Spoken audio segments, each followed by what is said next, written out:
Hello students, welcome to my channel. आज हम start करने वाले हैं हमारी मैथमेटिकल फिजिक्स की नई सीरीज, जिसके अंदर हम अपना पहला टॉपिक डिस्कस करेंगे, जिसका नाम है कॉम्प्लेक्स एनालिसिस। इस वीडियो के अंदर मैं बताऊंगा कि कॉम्प्लेक्स एनालिसिस क्या होता है, बिल्कुल बेसिक से। फिर उसके बाद उसके क्वेश्चन किस तरीके से आते हैं गेट और सीएसआर नेट में, उसको हम टेक करेंगे। और साथ ही साथ इस पूरी सीरीज के अंदर हम हर मैथमेटिक्स के टॉपिक को क्लियर करते हुए चलेंगे, चाहे वो कॉम्प्लेक्स एनालिसिस हो, चाहे वो वेक्टर अलजेब्रा हो, चाहे वो टेंसर्स हो, चाहे वो डिफरेंशियल इक्वेशंस हो। तो अगर आप चैनल पे नए हो तो प्लीज सब्सक्राइब करें और हाँ, कमेंट जरूर करें अगर आपको वीडियो अच्छी लगी हो। तो सबसे पहले आज हम बेसिकली स्टार्ट करते हैं कॉम्प्लेक्स एनालिसिस। तो देखो, कॉम्प्लेक्स एनालिसिस को मैं सबसे बेसिक में बात बोलूं तो कॉम्प्लेक्स एनालिसिस का मतलब ही होता है इमेजिनरी नंबर्स को स्टडी करना। इमेजिनरी नंबर्स क्या होते हैं ये आप 11 12 में काफी अच्छे से पढ़ चुके हैं, लेकिन मैं आपको यहाँ पर कुछ बताना चाहूंगा, जरा वो देखिए। हमारा जो पहला काम होगा वो होगा कॉम्प्लेक्स फंक्शन को स्टडी करना। ठीक है, बिल्कुल बेसिक से बता रहा हूं, ज्यादा नहीं है, बिल्कुल बेसिक से। ठीक है, कैसे सर कॉम्प्लेक्स फंक्शन को कैसे लिखते हैं? उसको लिखते हैं x प्लस आयोटा वाई, जहां x हमारा रियल नंबर होता है और y हमारा इमेजिनरी, क्योंकि इसमें आयोटा जुड़ा है, और जिसमें आयोटा जुड़ जाता है उसको क्या कहते हैं? इमेजिनरी कहते हैं। ठीक है, इसका अंदर और क्या क्या टर्म होती है सर? तो इसके अंदर एक टर्म होती है, इसको तो हम बोलते हैं सिंपल या नॉर्मल, और एक होती है हमारी कॉन्जुगेट। ये जो बार लग जाता है उसको कहते हैं कॉन्जुगेट। कॉन्जुगेट में क्या होता है कि आयोटा का साइन चेंज हो जाता है। तो आयोटा यहां प्लस का है तो ये किसका बन जाएगा? माइनस का। तो इसको हम कहते हैं कॉन्जुगेट। आई बात समझ में? बहुत बेसिक से बता रहा हूं, बहुत बेसिक से, इतना मतलब पूरा एकदम नीचे लेवल से हम स्टार्ट कर रहे हैं। ठीक है, तो एक तो ये दो चीजें ये हो गई। और सर और क्या होगा? और इसमें आपको एक चीज याद रखनी है, अगर इसका हम ग्राफिकल इंटरप्रिटेशन देखें, ग्राफिकल इंटरप्रिटेशन, तो जरा इस चीज को देखो। ये हमारा रिजल्टेंट है आर, ये रियल एक्सिस है हमारी एक्स वाली, ये हमारी इमेजिनरी एक्सिस है वाई वाली, ये इसके साथ में थीटा एंगल बना रहा है। ठीक है, तो एक्चुअल में जो इमेजिनरी नंबर होता है वो क्या होता है? वो क्या होता है जरा समझिए। मैं एक नई बात बोलने वाला हूं, बहुत अच्छी बात है, जो कि मैं लिख के लाया हूं। ठीक है, जो कि मैं लिख के लाया हूं, बहुत अच्छी बात है। ये आपने पहली बार सुनोगे कि जो इमेजिनरी नंबर होता है वो रियल नंबर का रिफ्लेक्शन होता है। रियल नंबर का रिफ्लेक्शन है, जरा ढंग से देखो। अगर ये थीटा तो ये 90 माइनस थीटा, ये थीटा तो ये 90 minus theta, that's mean it is a reflection. तो इमेजिनरी नंबर हमेशा रियल नंबर का रिफ्लेक्शन होता है, ये आपको याद रखना। रिफ्लेक्शन बोल लो या कॉन्जुगेट बोल लो, कि जो कॉन्जुगेट नंबर होता है वो हमेशा रियल नंबर का क्या होता है? रिफ्लेक्शन होता है। देख लो, ये हमारा, एक मिनट के लिए देख लो एक बार, ये देखो ढंग से, ये हमारा एक फंक्शन है, ये इसका रिफ्लेक्शन है। देखो बिल्कुल उल्टा है। तो यहां पर याद रखना ये इस बात को कि जो हमारा कॉन्जुगेट नंबर होता है, कॉन्जुगेट नंबर यानी कि imaginary number, conjugate number imaginary numbers ही होते हैं, होता है it is a reflection of real number. ये एक्चुअल में रियल नंबर का क्या होता है? रिफ्लेक्शन होता है। और यहां पर अगर आपने वेक्टर अलजेब्रा पढ़ा हो तो आपको पता होगा कि एक्चुअल में ये जो हमारा जो काम होता है वाई एक्सिस का और एक्स एक्सिस का, ये एक दूसरे पर प्रोजेक्टेड होते हैं, प्रोजेक्ट होते हैं एक दूसरे पर। ठीक है, अब प्रोजेक्ट होते हैं, हमें कैसे पता सर प्रोजेक्ट होते हैं? तो आपको पता होगा x इक्वल्स टू होता है r cos थीटा और y इक्वल्स टू होता है क्या? r sin theta. ये तो आपको पता ही है। नहीं पता तो चलो देखो, मैं तो बता देता हूं कैसे निकालते हैं इसको, जरा ढंग से देखना। ये थीटा है, ये हमारा बेस है x, ये हमारा है y, इसमें cos थीटा लगाओ, तो थीटा cos थीटा लगाते हैं तो cos theta perpendicular upon base होता है। cos थीटा क्या होता है? परपेंडिकुलर बेस होता है। क्या होता है? नहीं समझ आया सर? याद है आपको? ये वाला याद रख लेना भाई, ये लाल बटा कक्का वाली ट्रिक याद कर लो, या फिर पी पी सॉरी पी, ये मुझसे थोड़ा P B P H H A, लाल बटा कक्का पंडित बद्री प्रसाद हर हर बोले, सॉरी क्या बी आएगा, हर हर बोले। या ये वाली ट्रिक याद रख लो, ठीक है। चलो, तो cos थीटा एक्चुअल में क्या होता है, b बाय h होता है, तो b मेरा क्या है, x है, h मेरा क्या है, r है, x इक्वल्स टू मेरे पास क्या हो जाएगा, r cos थीटा। सिमिलरली मेरे पास y क्या हो जाएगा, r sin थीटा। जब मैं यहां पर sin थीटा अप्लाई करूं तो यहां पर x की और y की मेरे पास दो वैल्यू आई, और ये दोनों वैल्यू एक्चुअल में किस में आई, पोलर फॉर्म में आई। भैया x तो कार्टेशियन में और ये किस में, पोलर फॉर्म में, उसको उठा के यहां रख दो, ठीक है। ये सारा पचड़ा आपको समझ में आ गया। ये बहुत बेसिक से बता रहा हूं, बिल्कुल बेसिक है, कुछ ज्यादा हार्ड नहीं है, सारा बेसिक है, ठीक है। तो ये जो x और y की वैल्यू को अगर मैं उठा के यहां रखूं तो मेरे पास यहां पर बनता है r cos of theta plus iota r sin theta. r को अगर मैं बाहर लूं तो ये बनेगा i sin थीटा, और ये जो टर्म होती है ये एक्चुअल में मेरी यूलर टर्म होती है, यानी कि यूलर का फॉर्मूला होता है। तो इस तरीके से मैं कॉम्प्लेक्स नंबर को पोलर फॉर्म में भी ट्रांसफॉर्म कर सकता हूं। पोलर फॉर्म क्या होता है, पोलर फॉर्म होता है सर जहां हम r और थीटा के ऊपर बात करते हैं उसको हम कहते हैं पोलर फॉर्म। तो ये मेरा कॉम्प्लेक्स एनालिसिस का फंक्शन किसमें चेंज हो गया, cartesian to polar form. Is that clear, समझ आया। तो देखा हमने किस तरीके से सिंपली एक एक स्टेप से यहां तक पहुंचे। तो यहां तक तो मेरे समझ, मुझे लगता है आप लोगों की समझ आ गया होगा कि हम लोगों ने क्या क्या किया है और किस तरीके से हम लोग कर रहे हैं। अगर आपको इसके नोट्स चाहिए तो आप मेरा टेलीग्राम चैनल ज्वाइन कीजिए, नीचे डिस्क्रिप्शन में लिंक दे दूंगा। साथ ही साथ मेरा जो फेसबुक पेज है उसको भी जरूर सब्सक्राइब कर ले। हम मिलेंगे आपको उसके अंदर, उसमें मैं नोट्स भी डालता हूँ, क्वेश्चन आंसर्स भी डालता हूँ फेसबुक पेज के अंदर। तो काफी बहुत अच्छा है आपके लिए, आपकी प्रैक्टिस के लिए। और टेलीग्राम के अंदर नोट्स है आपके लिए, वो नोट्स आप देख सकते हो। ओके, चलो, तो ये पोलर फॉर्म तक हम लोग पहुंच चुके। अब हमारे पास में एक टर्म आती है, मैं फॉर्मूलाज भी लिखवा दूंगा, लेकिन एक टर्म आती है जो टर्म हर बच्चे को कंफ्यूज करती है। इवन मैं जब पढ़ रहा था तब तो मुझे भी बहुत ज्यादा कंफ्यूज करती थी, वो थी आर्ग्यूमेंट ऑफ जेड। ये आर्ग्यूमेंट, आखिर ये आर्ग्यूमेंट है क्या, इसका मतलब क्या होता है, तो जरा समझो भाई। कुछ नहीं होता, आर्ग्यूमेंट का मतलब होता है थीटा की वैल्यू। आर्ग्यूमेंट एक्चुअल में हमको ये बताता है कि एंगल किस तरीके से चेंज हो रहा है एक कॉम्प्लेक्स फंक्शन के अंदर। मतलब एक कॉम्प्लेक्स फंक्शन में एंगल की वैल्यूज कहां कहां पर वेरी कर रही है, या कौन कौन सी सिमेट्रिक वैल्यूज, या कौन कौन से एंगल, या कौन कौन सी जो चीजें उस फंक्शन के अंदर बैठी है, ये उसको डिनोट करने के लिए हम उसको लिखते हैं आर्ग्यूमेंट से। किसको लिखते हैं, आर्ग्यूमेंट से। तो आपको ये बात याद रखनी है, क्या लिखनी है, आर्ग्यूमेंट, ठीक है। तो मतलब आर्ग्यूमेंट ऑफ जेड जब हमें बोला जाता है ना, तो इसका मतलब वो ये बोल रहा था z equals to x plus iota y. और ये एक्स प्लस आल्टा वाई सारी इंफॉर्मेशन को कंटेन करते हुए चलता है एक ग्राफ के, चाहे वो x हो चाहे y हो। तो x हमारा रियल नंबर और y हमारा इमेजिनरी नंबर।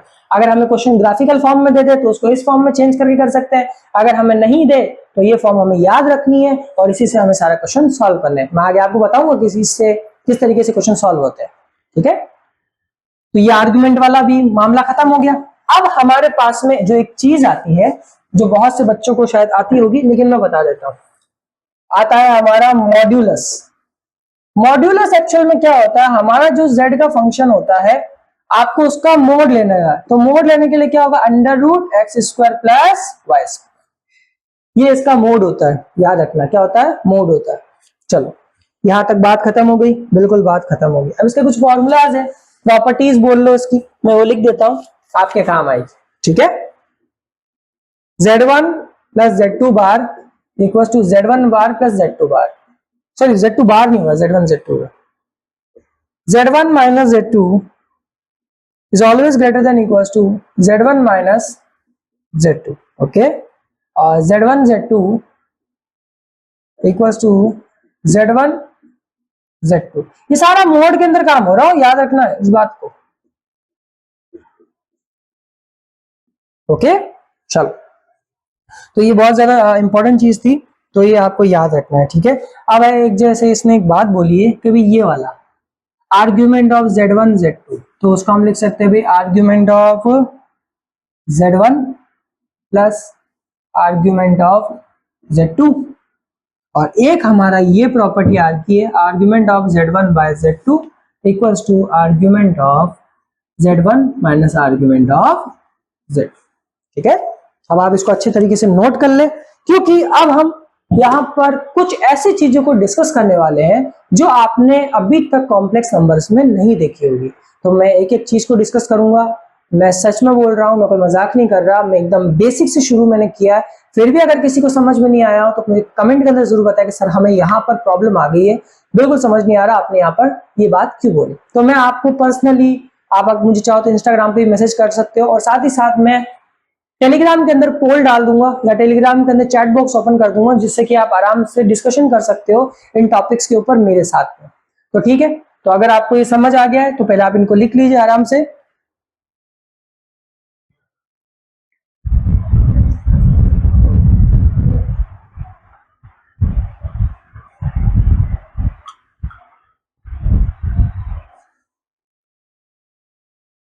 ओके, तो चलो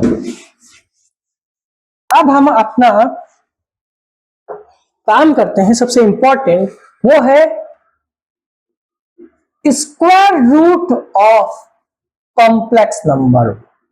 ये थोड़ा इंपॉर्टेंट है, और ये ऐसा क्यों है, क्योंकि इसके बारे में बहुत कम चीजें अवेलेबल है। वैसे तो बुक्स में आपको बहुत सारा मिल जाएगा, लेकिन इस तरीके के क्वेश्चंस को कैसे सॉल्व करते हैं उसके बारे में मैं आपको डिटेल में बताऊंगा। तो देखो, सबसे पहले हमें फाइंड आउट करना है स्क्वायर रूट। तो हम मान लेते हैं, हम यहाँ पर लेट करते हैं कि root x plus iota y, बस स्क्वायर रूट निकालना है, तो हमारा जो कॉम्प्लेक्स फंक्शन है उसका रूट कर देंगे। कर दिया, वो बराबर है ए प्लस आयोटा बी के। यहां पर हम इसको लेट लेते हैं। ठीक है, दो इमेजिनरी नंबर ले लिया हमने, एक हमने रूट में लिया और एक हमने इसमें बगैर रूट के लिया। अब हम यहां पर बोथ साइड क्या करेंगे भाई, स्क्वायर करेंगे। ठीक है, तो करेंगे तो ये x प्लस आयोटा वाई और ये बन जाएगा अपना a प्लस आयोटा बी का होल स्क्वायर। अब अगर मैं इसको खोलूं तो ये बनेगा A square minus B square plus 2 iota A B. अब अगर मैं इनको कंपेयर करूं तो रियल नंबर्स मेरे पास x बराबर ए स्क्वायर माइनस बी स्क्वायर हो जाएंगे, और इमेजिनरी नंबर मेरे पास हो जाएगा 2ab। बात समझ में आ रही है? बिल्कुल आ रही है। ठीक है, अब अगर मैं इसको इक्वेशन 1 दूं और इसको इक्वेशन 2 दूं, और मैं यहां पर लिखूं इक्वेशन 1 का स्क्वायर प्लस इक्वेशन 2 का स्क्वायर, मतलब इक्वेशन 1 का स्क्वायर करूं, इक्वेशन 2 का स्क्वायर करूं, दोनों को जोड़ दूं, तो मेरे पास बनता है x square plus Y square equals to, अगर मैं इसका स्क्वायर कर रहा हूं और फिर इसका स्क्वायर कर रहा हूं, दोनों को जोड़ रहा हूं, तो ये बनेगा ए की पावर, देखो ए स्क्वायर माइनस बी स्क्वायर की पावर 2 प्लस 2ab का स्क्वायर। चलो अब इसका स्क्वायर खोलते हैं, तो एक्स स्क्वायर वाई स्क्वायर, या मेरे पास आ जाएगा ए की पावर 4 बी की power 4 2a square B square plus 4a square B square, तो X square plus Y square, ये देखो तो ये प्लस माइनस माइनस होगा, यानी कि 2a स्क्वायर बी स्क्वायर बनेगा। तो ये वापस अगर मैं इसका अंडर रूट करूं, सॉरी इसका होल स्क्वायर बंद करूं, तो a प्लस बी का होल स्क्वायर बन जाएगा। बना कि नहीं बना, a प्लस बी का स्क्वायर का होल स्क्वायर बनेगा।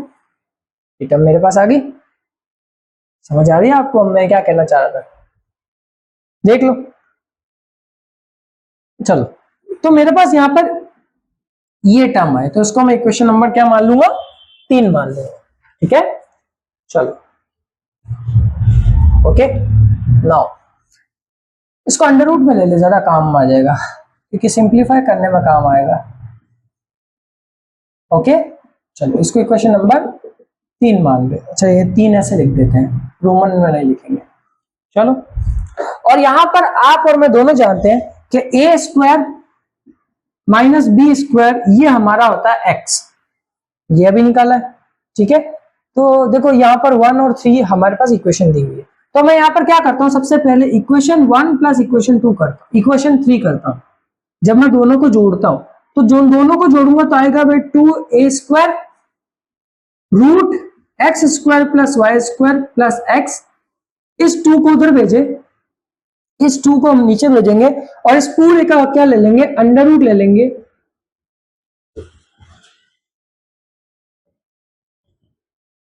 तो यहां से मैं a की वैल्यू को फाइंड आउट कर सकता हूं, यानी कि जब भी मेरे पास एक ऐसा क्वेश्चन दे रखा हो मतलब क्वेश्चन भी दे रखा होगा, क्वेश्चन अंडर रूट के फॉर्म में दे रखा होगा, और फिर वहां से हमसे पूछेगा x और y के स्क्वायर रूट बता दो, x और y के स्क्वायर रूट बता दो।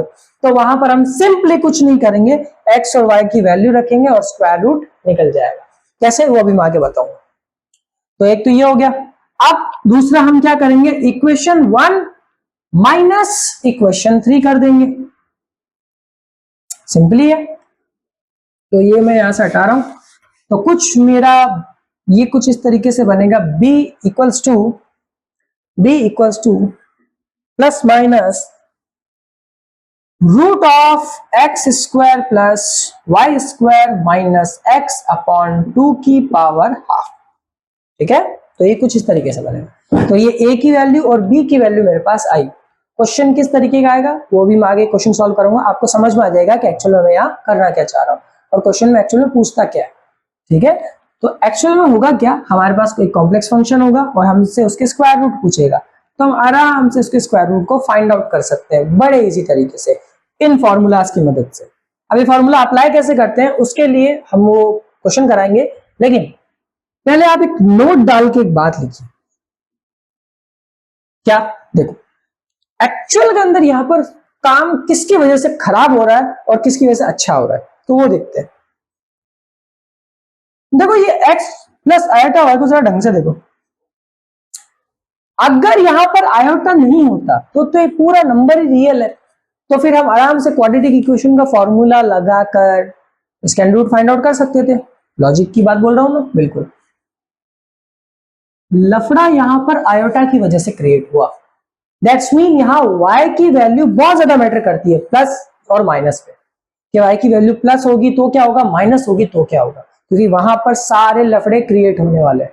तो हमें इन सब चीजों से बचने के लिए आपको एक बात का ध्यान रखना होगा, वो मैं इस नोट में लिखवा रहा हूं।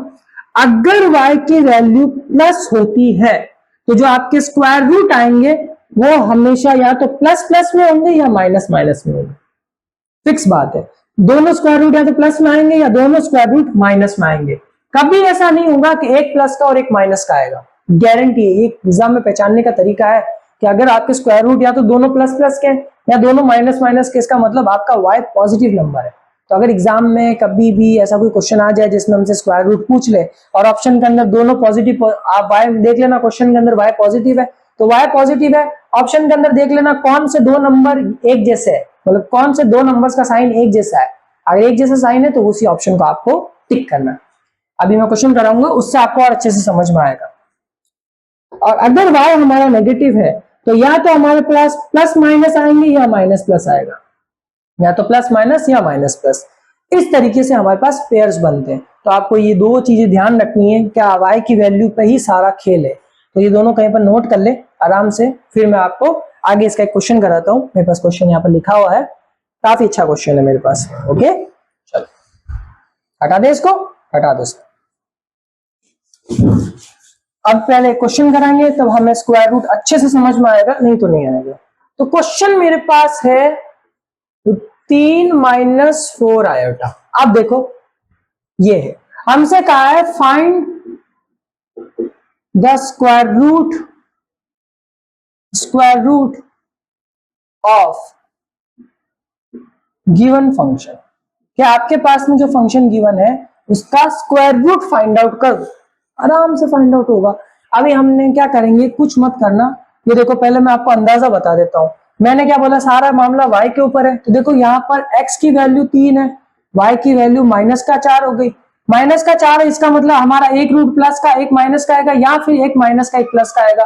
तो अभी हम आगे देखेंगे सॉल्व करने के बाद में कि हमारी बात कितनी सही हुई। तो इसको सॉल्व कैसे करेंगे सर, कुछ मत करना, 3 माइनस 4 आयोटा इसको a प्लस आयोटा b के बराबर रख देंगे। ये रखना पड़ेगा क्योंकि यही हमारा फाइनल आंसर है, इसी से हमारे पास में स्क्वायर रूट आएगा। कैसे निकालेंगे वो देखो, तो a की वैल्यू रख देते सर, a की वैल्यू अभी हमने देखी थी plus minus root of x square plus Y square plus x upon 2 की पावर हाफ।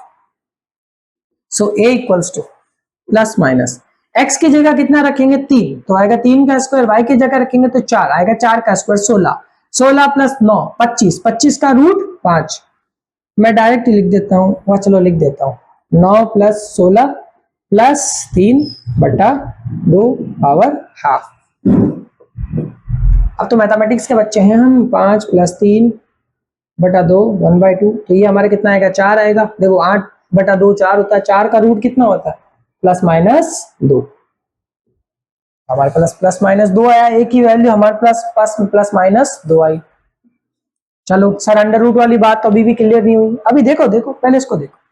अब बी निकालते हैं, तो बी हमारे पास में क्या था, x square plus Y square minus x upon 2 की पावर हाफ। सिंपली यहां पर भी 5 ही आएगा और x की जगह कितना आ जाएगा, माइनस का 3 आ जाएगा बट्टा 2 की पावर हाफ, तो हमारे पास प्लस माइनस 1 आएगा। So now we have a value of a and b। तो देखो a की 2 वैल्यू और b की भी हमारे पास 2 वैल्यू है, a की भी 2 वैल्यू और b की भी 2 वैल्यू है। तो सबसे पहले हम प्लस वाली वैल्यू लेते हैं और उस प्लस वाली वैल्यू को यहां रख दो। तो ये प्लस वाली वैल्यू रखेंगे तो हमारे पास आएगा 2 प्लस का और 1 भी प्लस का, तो हमारे पास ये एक स्क्वायर रूट ये आएगा। फिर हम जब माइनस वाली वैल्यूज को रखते हैं, यानी कि 2 भी माइनस का और 1 भी माइनस का, तो ये आएगा। अब जरा इसमें से कॉमन ले लो माइनस को, तो 2 प्लस आएगा।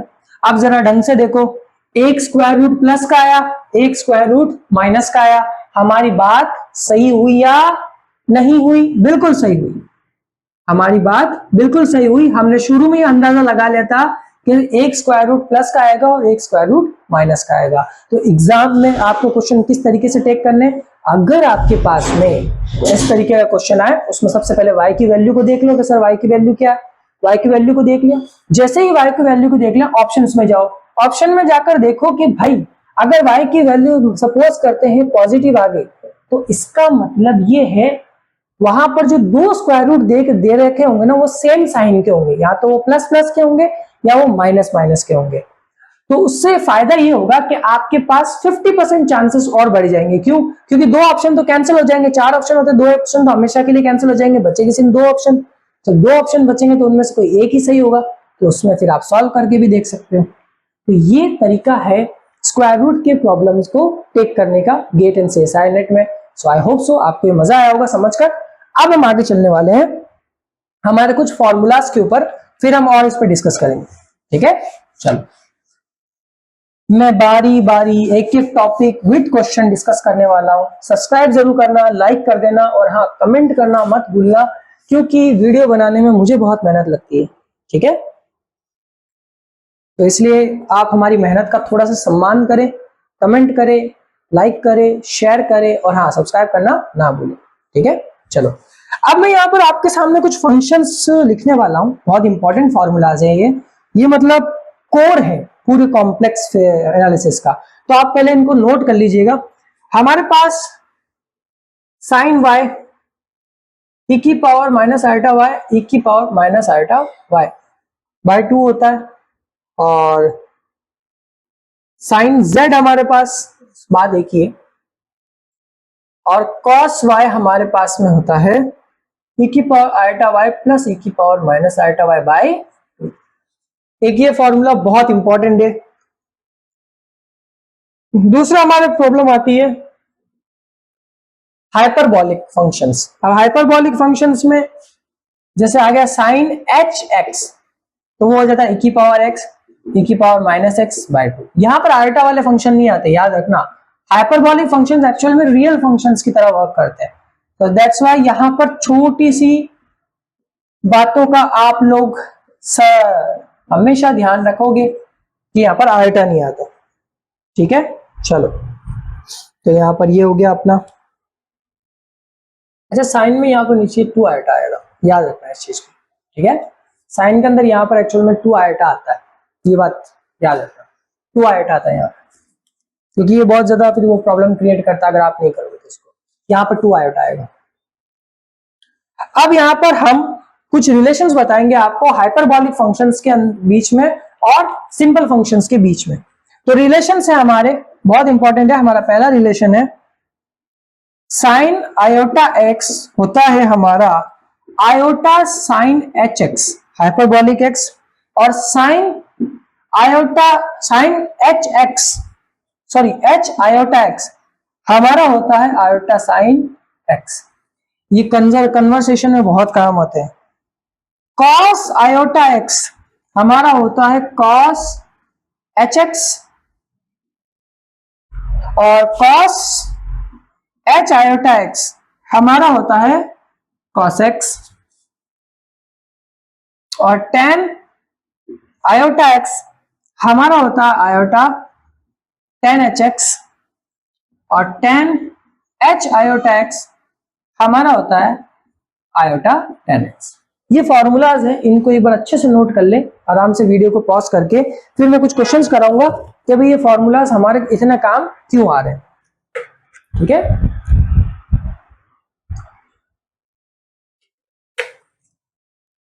चलो आई होप सो आपने नोट कर लिया होगा वीडियो को पॉज करके।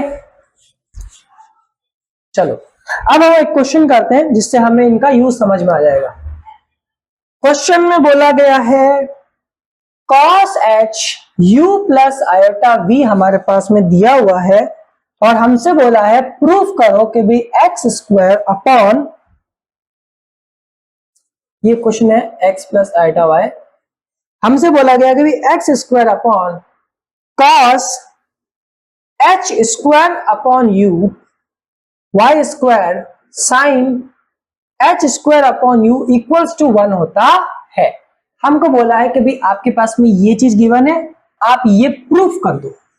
बहुत आसान क्वेश्चन है। तो देखो cos a प्लस बी वाला फॉर्मूला सबको याद होगा, cos a cos b plus sine a sine b।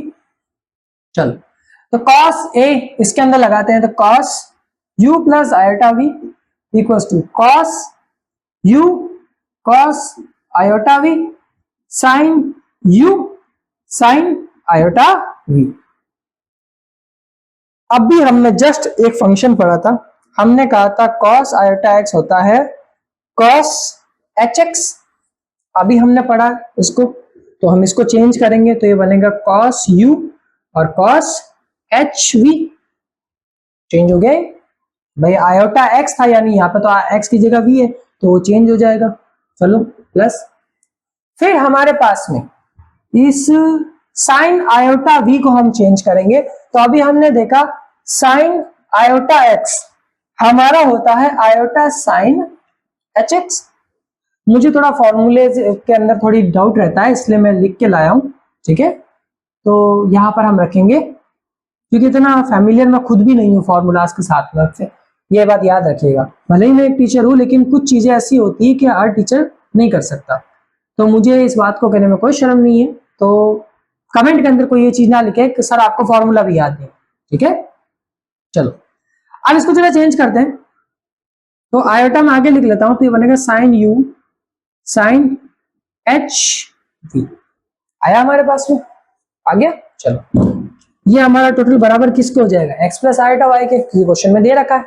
तो हम रियल एक्सिस को देखते हैं, तो x equals to cos u cos h v हमारे पास ये आया। ठीक है सर, हमारे पास ये आ गया, प्लस y बराबर हमारे पास कितना आ गया, sine u sine h v. चलो भाई हमारे पास ये आया। तो जरा इसको आराम से देखते हैं।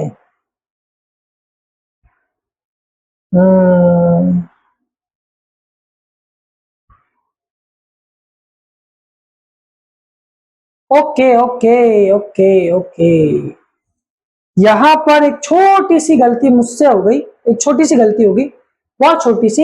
एक्चुअली मैंने यहाँ एच को भूल गया, मैं एच भूल गया, तो इसमें सॉरी सॉरी मुझसे यहाँ थोड़ी सी गलती होगी, तभी मैं कह रहा हूँ मुझसे क्या गलती, ये एच है ना, तो यहाँ पर भी ये एच आएगा, एच आयोटा भी होगा, और ये भी एच आयोटा। मैं इसको पूरा ढंग से लिखता हूँ, प्लीज सॉरी इसके लिए बहुत बहुत, ये थोड़ा क्वेश्चन में मुझसे गलती होगी तो इसके लिए मैं बहुत बहुत सॉरी बोलता हूँ आपको।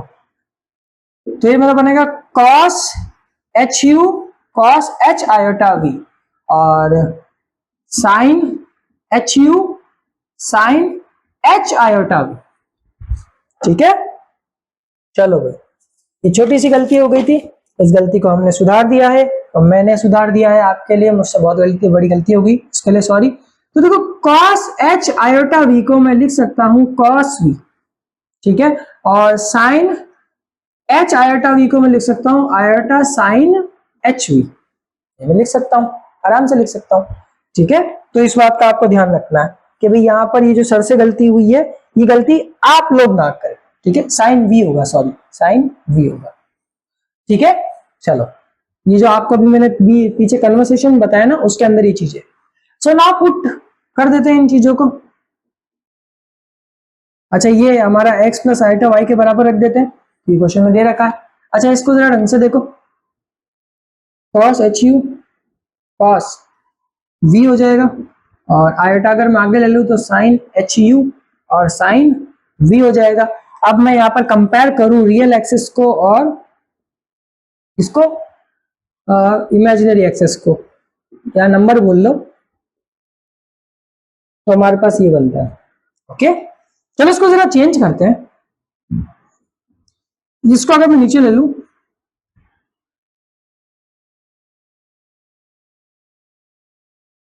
और यहां पर y बराबर साइन एच यू। अब इस चीज को जरा ढंग से देखो, जरा ढंग से देखो, ये चीज यही तो है। क्या मैं इसको ऐसा लिख सकता हूं, whole square plus whole square plus two 1। इनकी जगह अगर उठा के ये वैल्यूज रखूं तो आंसर क्या आएगा, cos square v sine square v equals to 1। तो ये हमने इससे प्रूफ किया। तो आप भी ये चीज ध्यान रखिएगा, मेरी तरह ये वाली मिस्टेक ना करें। ये cos के पास में जो h होता है, इसको जरा देखा करें कि यहाँ पर h है या नहीं है। मुझसे भी कंफ्यूजन होगी, हालांकि हम वो भी बिल्कुल सही कर रहे थे। अगर यहाँ पर cos नहीं होता तो वो बिल्कुल सही क्वेश्चन हम कर रहे थे, बिल्कुल एकदम परफेक्ट तरीके से कर रहे थे, उसमें कोई खराबी नहीं थी। लेकिन एक्चुअल में क्वेश्चन में cos h दे रखा है और यहाँ पर ऑप्शन में भी cos h दे रखा है, इसलिए इस बात का बहुत ज्यादा ध्यान रखना होगा। आपको भी, मुझसे गलती हो सकती है तो आपसे भी हो सकती है, तो इसको जरा ध्यान रखिएगा। तो ये क्वेश्चन जरा देख ले, फिर हम अपना अगला टॉपिक स्टार्ट करवाते हैं।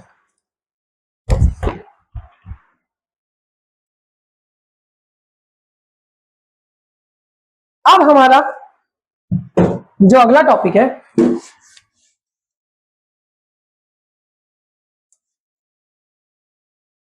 ठीक है, जो हमारा अगला टॉपिक है उसका नाम है डी मोवियर्स थ्योरम।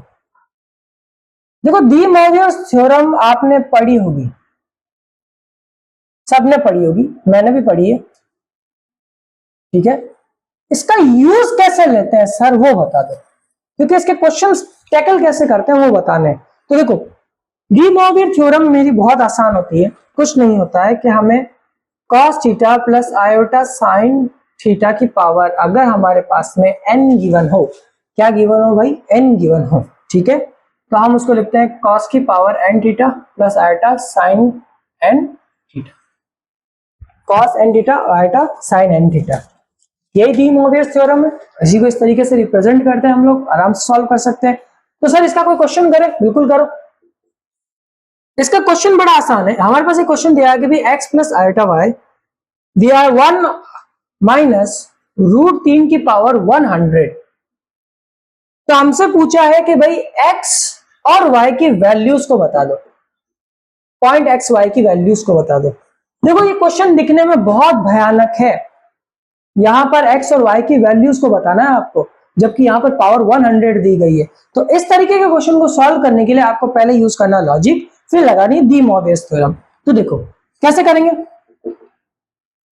मैं ऊपर नीचे 2 की पावर 100 से मल्टीप्लाई और डिवाइड कर देता हूं, तो ये कुछ इस तरीके से बनेगा, आया ना, ठीक है सर। ये मेरा होता है cos पाई बाय 3 और ये मेरा होता है कितना, साइन पाई बाय 3, ये भी 1 हो गया, 100 हो गया। डी मोवियस थ्योरम लग जाएगी, यहां पर लग जाएगी सर। कैसे लगेगी, cos 100 pi by 3 minus iota sine 100 pi by 3। बहुत खतरनाक क्वेश्चन बन गया, लेकिन आराम से सॉल्व करेंगे। तो 2 की पावर 100 को आगे रखते हैं। अच्छा, इसको देखो, इसको मैं लिख सकता हूं 33 पाई प्लस पाई बाय 3, और इसको भी मैं क्या लिख सकता हूं, 33 पाई प्लस पाई बाय 3। अच्छा, अगर आपको याद हो तो साइन या कॉस जब इनमें पाई प्लस थीटा होता है तभी माइनस में साइन देते हैं, आपको पता ही होगा। ठीक है, तो पाई 33 प्लस पाई, तो हमारे पास में यहां बनेगा माइनस का कॉस पाई बाय 3, ये भी माइनस का बनेगा तो ये प्लस का हो जाएगा, minus minus plus iota sine pi by 3। चलो सर, बाहर 2 की पावर 100 तो है ही है। कॉस पाई बाय 3 की वैल्यू कितनी होती है सर, ये बता दो। अभी हमने बताई कितनी होती है 1/2, लेकिन यहाँ माइनस का आएगा।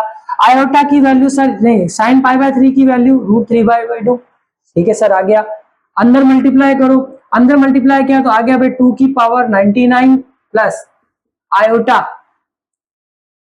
√3, 2 की पावर 99 की पावर कट हो जाएगी। तो अब हम कंपेयर करते हैं हमारी इस x और y को, तो हमारे पास रियल वैल्यू कितनी है 2 की पावर -99 और इमेजिनरी आई 2 की पावर 99√3। तो आपको समझ आ गया डी मॉर्बियस थ्योरम कैसे वर्क करती है। एक्चुअल में डी मॉर्बियस थ्योरम का जो मेन काम हमारे यहाँ पर है वो है कोऑर्डिनेट्स को फाइंड आउट करना x और y की फॉर्म में। फिर जब अगर हमारे पास x और y की फॉर्म में वैल्यूज आ जाती है तो इट कुड बी इजी कि हम उसको पोलर में चेंज कर सकते हैं। ठीक है, तो ये थोड़े चीजें आप लोग याद रखना, sine pi plus theta, cos pi plus theta, यहाँ पर इनका बहुत बड़ा रोल होता है। ठीक है, तो आप इस चीज को देखेंगे आपको समझ में आएगा। तो ये हमारा क्वेश्चन था, इसको आराम से देख लीजिए। चलो, ओके, नाउ अब हमारा लास्ट टॉपिक हम करेंगे जो कि इंपॉर्टेंट नहीं है, very very very very important है, यानी कि बहुत इंपॉर्टेंट है। VVVIP है भाई, 3 V लगाए मैंने। ऐसा क्या है सर इस टॉपिक के अंदर, और ऐसा क्या राज छुपा है जिसकी वजह से इतना ज्यादा इंपॉर्टेंट है? तो एक्चुअल में वो इसलिए इंपॉर्टेंट है क्योंकि ज्यादातर क्वेश्चन आते ही इसके लिए है, वो है एनालिटिकल फंक्शन या फिर analytic function. Okay, analytic function, analytical भी बोलते हैं, एनालिटिक फंक्शन। अब सर एनालिटिक फंक्शन आपने पढ़ा होगा, मैंने भी पढ़ा है। ठीक है, अब मैं बार बार ये कहता हूं आपने पढ़ा मैं नहीं पढ़ा, तो मैंने तो पढ़ा ही हुआ ही है, लेकिन हम इसको पढ़ते हैं जब हम हमारे बीएससी के अंदर थे, जब हम बीएससी के अंदर इन चीजों को पढ़ रहे थे, तब हम जब इनको पढ़ते हैं तो काफी रॉन्ग वे में पढ़ते हैं। रॉन्ग वे से मेरा मतलब ये है कि हम लोग सिर्फ एग्जाम को पास करने के मकसद से ही पढ़ते हैं कि भाई हाँ, एग्जाम से 10 दिन पहले किताब खोल लो, फिर उसको पढ़ लो, पास हो गए। इनके फिजिकल सिग्निफिकेंस हम समझने की कोशिश नहीं करते हैं, जिसकी वजह से हम काफी एग्जाम्स को क्रैक नहीं कर पाते। अगर हम समझने लग जाए कि कॉम्प्लेक्स एनालिसिस या एनालिटिक फंक्शंस कहना क्या चाहते हैं, तो मजाक नहीं कर रहा हूँ, मैथ्स एंड फिजिक्स एक जादू है। ठीक है, अभी प्रवचन बंद करते हैं और शुरू करते हैं हमारा टॉपिक। एनालिटिक फंक्शन एक्चुअल में हमें यह कहना चाहता है कि यहां पर अगर कोई भी फंक्शन जिसकी आप बात करते हो, अगर आपके पास कोई भी कॉम्प्लेक्स फंक्शन गिवन है z equal to x plus iota y, या फिर इस फॉर्म में, ज्यादातर आपको एनालिटिक फंक्शन इस फॉर्म में मिलेंगे, u प्लस आयोटा v की फॉर्म में। ठीक है, तो वहां पर CR कंडीशन यानी कि कॉशी-रीमान कंडीशन अप्लाई होती है। कॉशी-रीमान कंडीशन, अभी कॉशी-रीमान कंडीशन क्या कहती है कि भाई du बाई dx बराबर होता है del v by del y के, और del u by del y बराबर होता है del v by del x minus del v by del x के। अगर आपका फंक्शन इन कंडीशंस को सेटिस्फाई करता है तो वो कहलाता है एनालिटिक फंक्शन। समझ आया? ज्यादा लंबी चौड़ी डेफिनेशंस देखने की कोई जरूरत नहीं है, सिंपल सिंपल मीनिंग समझ लीजिए। अगर आपके पास में रियल फंक्शन और इमेजिनरी फंक्शंस गिवन हो, आप उनका सिमिलरली क्या करिए, सॉरी सिंपली डिफरेंशिएशन करेंगे एक्स और वाई के रेस्पेक्ट में, चेक करेंगे अगर वो दोनों बराबर आ रहे हैं, दैट्स मीन हमारा फंक्शन एनालिटिकल है। ठीक है, और अगर नहीं होगा तो भी हम बता देंगे। चलो, तो हो गया, समझ आ गई कंडीशन। अब मैं यहां पर कुछ इंपॉर्टेंट ट्रिक्स लिखवा रहा हूं, वो नोट कर लीजिएगा। पहली ट्रिक क्या है, क्वेश्चन के अंदर कभी कभी सीएसएनएट और गेट में डायरेक्ट पूछ लेता है कि शो दैट, या फिर sorry find out which function is analytic, या फिर find out which function is not analytic. तो हम क्या करते हैं, डायरेक्ट फिर डिफरेंशिएशन करेंगे, कॉची रीमान कंडीशन को सेटिस्फाई करेंगे, यही काम करेंगे। इस काम को किए बगैर भी आप चेक कर सकते हो कि कोई फंक्शन एनालिटिक है या नहीं है। कैसे चेक कर सकते हैं? देखो, अगर किसी फंक्शन के अंदर कॉन्जुगेट एग्जिस्ट करता हो ये टर्म, तो वो फंक्शन एनालिटिक नहीं होगी, एनालिटिक नहीं होगी। अगर किसी फंक्शन में z बार हो तो वो फंक्शन एनालिटिक नहीं होगा, ठीक है। अगर किसी फंक्शन में रूट z या log z हो तो वो भी एनालिटिक नहीं होगा। ये बात याद रखिएगा सर, बहुत इंपॉर्टेंट बात बता रहा हूं, बहुत ज्यादा इंपॉर्टेंट चीज है। ये चीजें आपको अगर आती होगी तो ये करने की जरूरत ही नहीं पड़ेगी, ठीक है सर। ये दो चीजें हमें लिखवानी थी, सबसे इंपॉर्टेंट है। और अभी आप देखना, मैं आपको बताऊंगा। लिख लिया आपने? चलो मिटा देते हैं। अब मैं आपको बताऊंगा इसके क्वेश्चंस कैसे सॉल्व होते हैं, बड़े आसान तरीके से। अब हम इसके क्वेश्चंस करेंगे बहुत सारे, लगभग 4 से 5 या 6 क्वेश्चंस मेरे पास जितने भी है, हम उसको सॉल्व करेंगे और एक एक करके समझेंगे कि किस किस तरीके के एनालिटिक फंक्शन के क्वेश्चंस आपके सामने आ सकते हैं और आपको उनको डील करना है। तो सबसे पहले हम चेकिंग वाले क्वेश्चन करते हैं। कौन से चेकिंग? फंक्शन इज एनालिटिक और नॉट, सबसे पहले यही चेक करेंगे। तो इसके मैं कुछ क्वेश्चन लिखता हूं। मेरा पहला क्वेश्चन है 3 plus x minus iota y की पावर 7। हमारा दूसरा क्वेश्चन है 1 plus x plus iota y 1 minus x minus iota y की पावर 4। हमारा तीसरा question x plus iota y की पावर -1 की पावर हाफ। और हमारा चौथा question x plus 2 minus x plus iota y की पावर 8 और 2 minus x minus iota y की पावर 9। चेक करना है क्या ये फंक्शन एनालिटिक है या नहीं है। 1 मिनट में कर लेंगे, 1 मिनट से भी कम टाइम। तो देखो, x माइनस आइटा वाई दे रखा है, यानी कि ये क्या है? z बार है, z बार है, इसका मतलब ये एनालिटिक नहीं होगा। बात खत्म। चलो इसको देखो, एनालिटिक होगा कि नहीं होगा। इसमें से अगर मैं माइनस कॉमन लूं तो ये मेरा बन जाता है एक्स प्लस आइटा वाई, और x plus iota y actual में मेरा क्या है?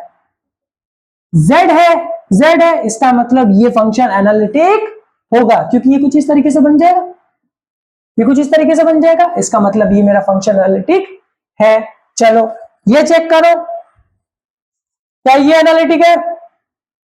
5 सेकंड का टाइम दे रहा हूं।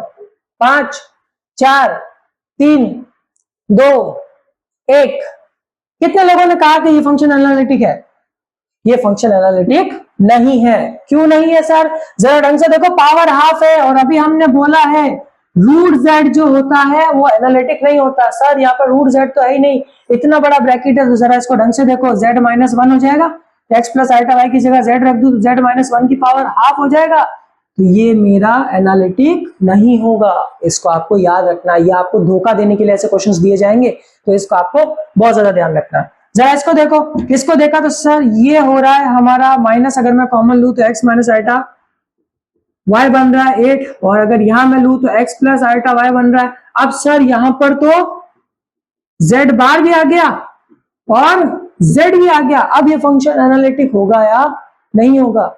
ये फंक्शन भी एनालिटिक नहीं होगा, क्योंकि हमने बोला था z बार तो आना ही नहीं चाहिए, z बार तो आना ही नहीं चाहिए। अगर z बार आ गया, चाहे उसके साथ में z कितने भी दे रखे, उससे कोई फर्क नहीं पड़ता, वो फंक्शन क्या होगा? हमारा एनालिटिक नहीं होगा। तो ये चेकिंग करने का तरीका था जो मैंने अभी आपको बताया है, बहुत इंपॉर्टेंट चीज है, जरा इसको ढंग से देख लीजिए, ठीक है।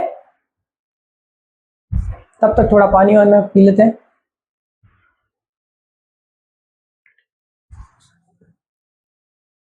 तो ये हमारा पहला क्वेश्चन चेकिंग वाला is over, and now the question number 2। काफी अच्छे क्वेश्चंस मैं आपके लिए लेकर आया हूं, ठीक है। चलो अब ये क्वेश्चन है, बहुत अच्छा क्वेश्चन है। क्वेश्चन क्या है? क्वेश्चन में दे रखा है कि u equals to x plus half x square minus y square हमारे पास में दे रखा है, ठीक है। Be the real part of an analytic function, find the complex part. तो हमारे पास में ऑप्शंस दे रखे हैं x y plus x y और एक्स वाई, और सी हमारे पास दे रखा है वाई, और डी दे रखा है x square minus y square. अगर आपके पास कभी भी ऐसा क्वेश्चन आए जिसके अंदर आपके पास सिर्फ एक ही पार्ट दिया गया, या तो रियल दिया गया या तो इमेजिनरी दिया गया, और मोस्ट प्रोबेबली आपके पास रियल ही दिया होगा और इमेजिनरी पूछा होगा, तो आपको यहाँ पर देखो इस क्वेश्चन में दिया हुआ रियल, पूछा क्या है इमेजिनरी फंक्शन, उसके 4 ऑप्शन दे रखे हैं, चारों में से कौन सा सही होगा वो अभी देखते हैं। तो सबसे पहले आपको कुछ नहीं करना, याद रखना जब भी आपके पास इस टाइप का क्वेश्चन आएगा, तो वैसे तो क्वेश्चन में ये मेंशन होता है कि ये फंक्शन एनालिटिक है, ये आपको बोलेगा कि this function is analytic and the real part is given, ये बोला होगा, लेकिन अगर नहीं बोला है तो भी आपको यही मान के चलना है कि ये पूरा फंक्शन क्या है, एनालिटिक है। तो यहाँ पर हम CR कंडीशन लगाएंगे, Cauchy Riemann condition, du by dx equals to del v by del y, पहले इस कंडीशन को लगाएंगे। तो del v del y तो है नहीं, तो इसको साइड में रख लो, del u by del x है, उसकी जगह कितना रख देंगे 1/2 x plus x square minus y square, इसको डिफरेंशिएट करेंगे तो 1 प्लस एक्स बचेगा, देखो 1 प्लस एक्स बचा, बिल्कुल। So del v y del y 1 plus x, इस dy को मैं उधर भेज दूं और इसका इंटीग्रेट करूं तो मेरे पास आंसर कितना आएगा, y प्लस एक्स वाई, तो y प्लस एक्स वाई आ गया। यहां पर हमारे पास में v की वैल्यू आई y प्लस एक्स वाई। अब बच्चे क्या करेंगे, डायरेक्ट जाएंगे और ऑप्शन नंबर ए को टिक कर देंगे और कहेंगे ये रहा सही आंसर, धड़ाम। ये नहीं करना है, यही गलती आप लोग करोगे, इस गलती को नहीं करना है। क्यों? क्योंकि कॉची-रीमान की सिर्फ एक कंडीशन नहीं है, कॉची-रीमान की 2 कंडीशंस है, ये भी है और ये भी है, हमें इस कंडीशन पे भी इसको चेक करके देखना पड़ेगा, मजा अब आएगा। तो देखो भाई del v by del x तो हमारे पास में है नहीं, del v by del u by del y है भाई, तो देखो भाई है तो इसको लिखो, तो x plus half x square minus y square. अब अगर मैं इसको डिफरेंशिएट करूंगा तो मेरे पास माइनस का 2y आएगा, तो ये देखो भाई माइनस का dy by dx equals to minus का 2y, और यहाँ सॉरी सिर्फ माइनस का y आएगा क्योंकि 1/2 से कैंसिल हो जाएगा, नहीं सिर्फ माइनस का y आएगा, तो माइनस से माइनस कैंसिल, सो y dx हो जाएगा। अब इंटीग्रेट कर देते हैं तो ये बनेगा v equals to x y. तो अब देखो v की वैल्यू हमारे पास यहाँ पर एक्स वाई आई। सर अब इन दोनों में से कौन सही है, हमें तो कंफ्यूजन हो रही है, v की 2 वैल्यू आई, तो आपको कुछ नहीं करना है, सिंपली एक काम करना, जो फंक्शन इन दोनों को देखोगे और इन दोनों को कंपेयर करोगे, तो देखो इन दोनों में कौन सा फंक्शन है जो सिर्फ एक बार आ रहा है, y है जो एक बार आ रहा है, रख दो, और उसके अलावा ये एक्स वाई इसमें भी है और एक्स वाई इसमें भी है, तो 2 बार हो गए टोटल। आपको हमेशा याद रखनी है एक बात कि जब भी आप इस तरीके के क्वेश्चन सॉल्व करोगे और उसमें कोई टर्म अगर एक से ज्यादा बार रिपीट हो रही है तो वो लास्ट यानी फाइनल आंसर में सिर्फ एक बार लिखी जाएगी। अगर कोई टर्म एक से ज्यादा बार रिपीट हो रही है तो वो सिर्फ कितनी बार लिखी जाएगी, एक बार लिखी जाएगी। तो देखो ये हमारी एक्स वाई की टर्म 2 बार रिपीट हो रही है, यहाँ पर भी, लेकिन ये लिखी कितनी बार जाएगी, सिर्फ एक बार जाएगी। तो हमारा फाइनल आंसर होगा y equals to x y, option number A. अब सर हमने तो पहले से ही किया था, फालतू में इतनी पड़पंच क्यों की? क्योंकि भाई जरूरी नहीं है आपका हर बार आंसर यही आए, कुछ और भी तो आ सकता है जब आप क्वेश्चंस को प्रैक्टिस करोगे, ठीक है। सो ये हमारा क्वेश्चन एक और हो गया, मजा आया? चलो एक क्वेश्चन और करवाता हूं। अब यहां आपको एक छोटा सा नोट डाल के लिखना है, मैं लिखना भूल गया था, हार्मोनिक फंक्शंस के बारे में। हार्मोनिक फंक्शंस मेरी लाप्लास इक्वेशंस को सेटिस्फाई करती है। लाप्लास इक्वेशंस क्या होती है वो आपको बताऊंगा, फिलहाल आप ये लिख ले, del square u upon del x square plus del square u upon del y square हमेशा 0 होता है। Del square u upon del square u v और डेल एक्स स्क्वायर और del square v upon del y square भी हमारा कितना होता है, 0 होता है। इसको हम कहते हैं हार्मोनिक कंडीशंस। तो याद रखना ये चीजें बहुत काम आती है, ठीक है। अब इसका एक क्वेश्चन देखो, क्योंकि अगला क्वेश्चन इसी पे बेस है तो ये लिखना जरूर था। Which of the following function can't be real part of complex analytic function where z equals to x plus iota y?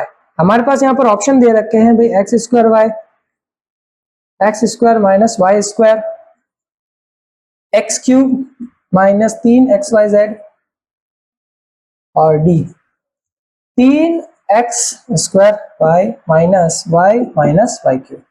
हमसे ये बोला है कि भैया आपको ये चेक करना है कि जो आपके पास ये 4 क्वेश्चन, अच्छा ये 4 ऑप्शन नहीं, ये 4 क्वेश्चन है, ठीक है। ये जो 4 क्वेश्चन दे रखे हैं इनमें से हर एक क्वेश्चन के अंदर एक ऐसा पार्ट होगा जो कि नेसेसरी नहीं है, यानी कि इमेजिनरी पार्ट है।